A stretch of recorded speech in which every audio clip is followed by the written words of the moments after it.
వెన్నుపూసకి వెన్నెముకకి సంబంధించిన TB infection లక్షణాలు ఎలా ఉంటాయంటే patients usually night time pain, నడుము నొప్పి కానీ, బ్యాక్ పెయిన్ కానీ, లేదా ఈ భాగంలో పెయిన్ కానీ, చెస్ట్ వెనక భాగంలో పెయిన్ కానీ యూజువల్లీ నైట్ టైమ్స్ ఉంటాయి. నైట్ పెయిన్స్ అంటాము.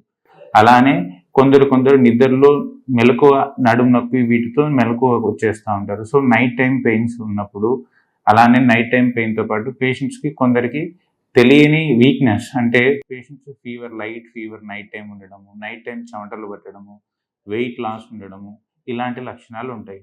ఇవి ఎర్లీ సిమ్టమ్స్.